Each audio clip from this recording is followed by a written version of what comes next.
वर्षा में कई बार आपने इंद्रधनुष देखा होगा। सतरंगा, मन भाव। पहला प्रश्न, ये इंद्रधनुष बनता कैसे?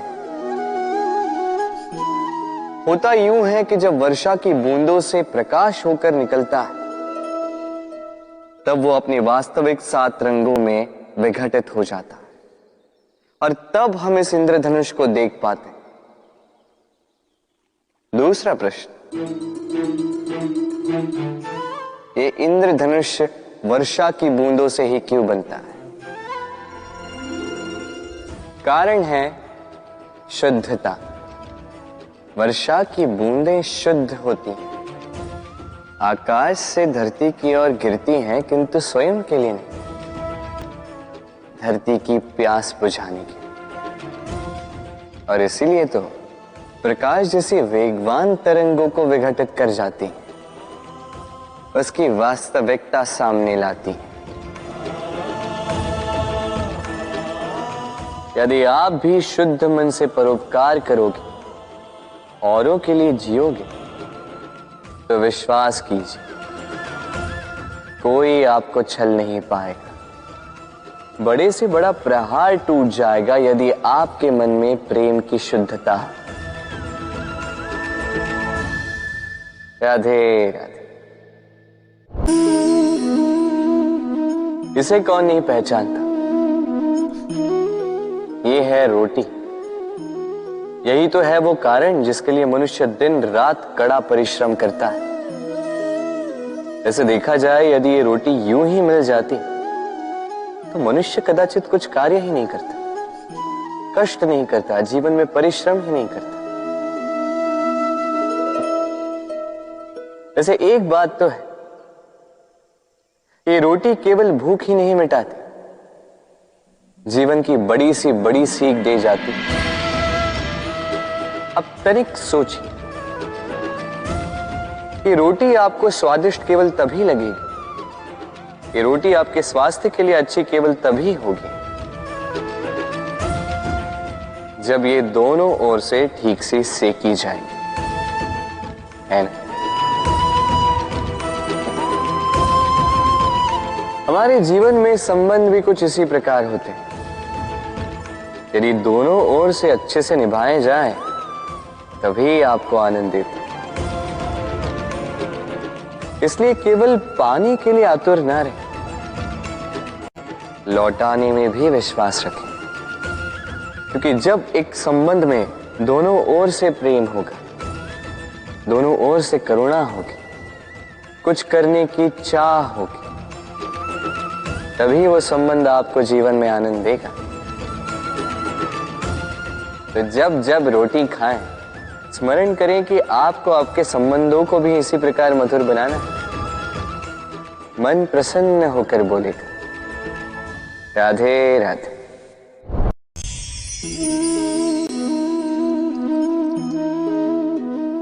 आपने जीवन में कभी न कभी किसी पौधे को जल तो दिया ही होगा।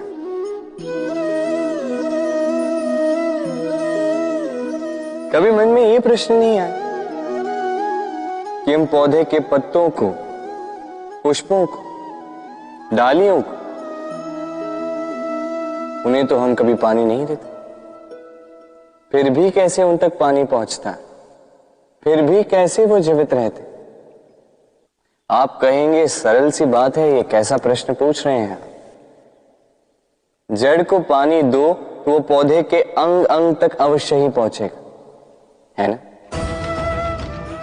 कुछ इसी प्रकार होते हैं हमारे कर्म, हमारा प्रेम।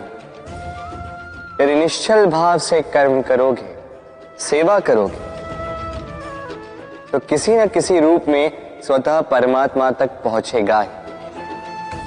आत्मा के भीतर से प्रेम करोगे, स्वतः छलकेगा ही और दुगना लौट कर भी आएगा, इस पौधे की छाव की भांति। तो मन और आत्मा से कर्म करें, मन और आत्मा से प्रेम करें, आनंद ही आनंद होगा। राधे राधे।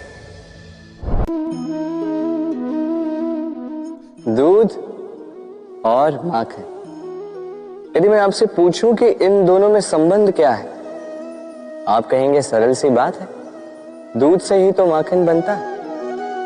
यदि मैं आपसे पूछूं कि इन दोनों में अंतर क्या है, तो कोई कहेगा एक तरल है तो दूसरा ठोस, कोई कहेगा एक जनक है तो दूसरी संतान। नहीं, इन दोनों में अंतर है शुद्धता का।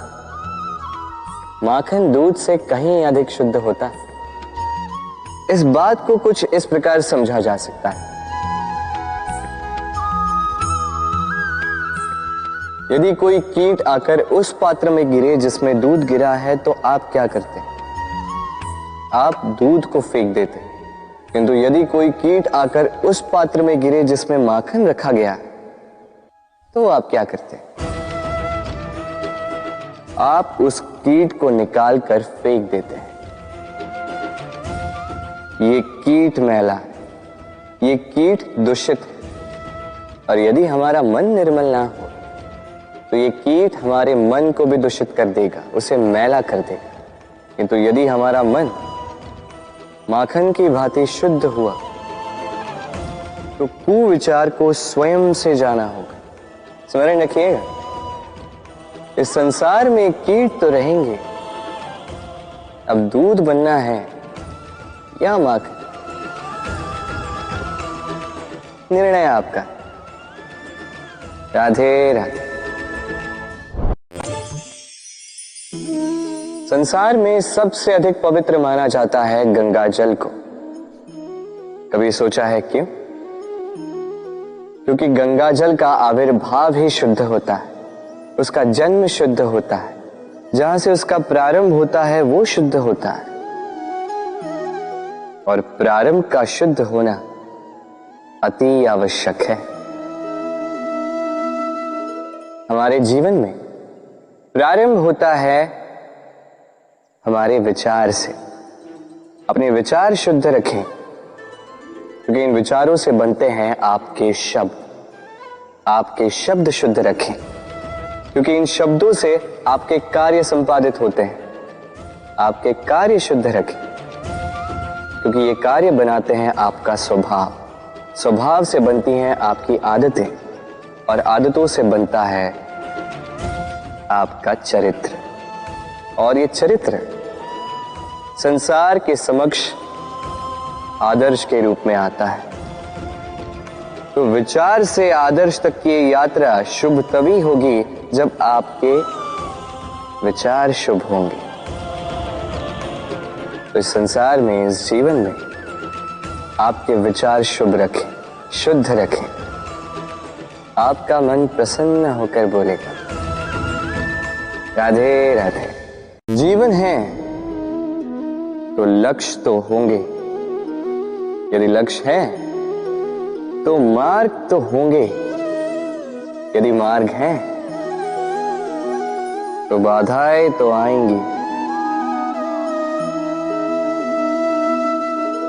और इसी पर निर्धारित है कि हम जीवन में सफल होंगे या असफल, यश के भागी होंगे या तिरस्कार के।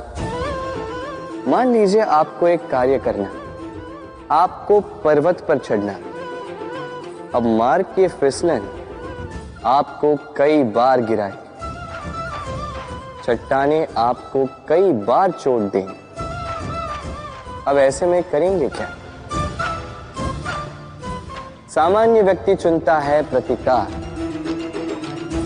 उस पर्वत को ही नष्ट कर देने का विचार करता है, उसकी नींव को ही खोद देने का विचार करता, किंतु पर्वत को तो कोई नष्ट ना कर पाए। तो असफलता के साथ साथ अपयश का भी भागी बन जाता। दूसरा मार्ग है परिवर्तन। यदि आप उस पर्वत को खोदने के स्थान पर उस पर सीढ़ियां बना दें, तो आप भी उस पर्वत पर चढ़ सकते हैं, कोई और भी उस पर्वत पर चढ़ सकता है, आने वाली पीढ़ी भी उस पर चढ़ सकती है, और यही आने वाली पीढ़ी सदा आपका यश गाएगी। इसलिए जीवन में प्रतिकार नहीं, परिवर्तन चुन। बदला नहीं, बदलाव चुन। आपकी ये बाधा आपकी मित्र बन जाएगी। राधे राधे। इस तालाब को देख रहे हैं आप? बच्चे, बूढ़े, युवक, किसी से भी मैं पूछ लूं कि ये क्या है तो सबका उत्तर एक ही होगा। उत्तर तब बदलेगा जब प्रश्न ये होगा कि आप इस तालाब के साथ क्या करना चाहें। कोई कहेगा कि मैं यूं ही किनारे पे बैठ के इस जल को स्पर्श करके शीतल वायु का आनंद लेना चाहूंगा। कोई कहेगा मैं इस तालाब में तैरना चाहूंगा। कोई कहेगा मैं एक कागज की नाव बना के इसमें छोड़ना चाहूंगा। कोई कहेगा मैं मछली पकड़कर जीवन यापन करना चाहूंगा, आदि इत्यादि। आपको एक बात बता दूं कि हमारा जीवन भी इसी तालाब की भांति है, एक समान। किंतु हमें इसके साथ क्या करना है, यह निर्णय हमारा है। इस तालाब में आपको मोती भी मिलेंगे, कीचड़ भी मिलेगा। यदि आप मोती पाना चाहते हैं तो आपको उस गहराई तक जाना होगा, उतने प्रयास आपको करने होंगे, तब जाके आप मोती पाओगे। अन्यथा केवल कीचड़ हाथ लगे। किंतु जो मैं सदैव कहता, निर्णय आपका है। राधे राधे। घृणा, प्रेम, रूठना, मनाना, भूलना, ये सारे भाव मनुष्य के जीवन में कितने महत्वपूर्ण होते हैं। देखा जाए तो इन भावों के बिना मनुष्य एक यंत्र से अधिक और कुछ भी नहीं। किंतु यदि आप इन भावों को अनुचित प्रकार से लें तो ये भी आपको मनुष्य नहीं रहने देता। यदि बात करो घृणा की, यदि आप किसी व्यक्ति से घृणा करते हैं तो क्यों? व्यक्ति से घृणा की, घृणा कीजिए उनकी आदतों से, उन आदतों से जिसने उस व्यक्ति को बुरा बना दिया। क्योंकि आदतें बदली भी जा सकती, इसलिए रूठो तो उनकी बातों से, उनसे नहीं, क्योंकि बातें बदली भी जा सकती।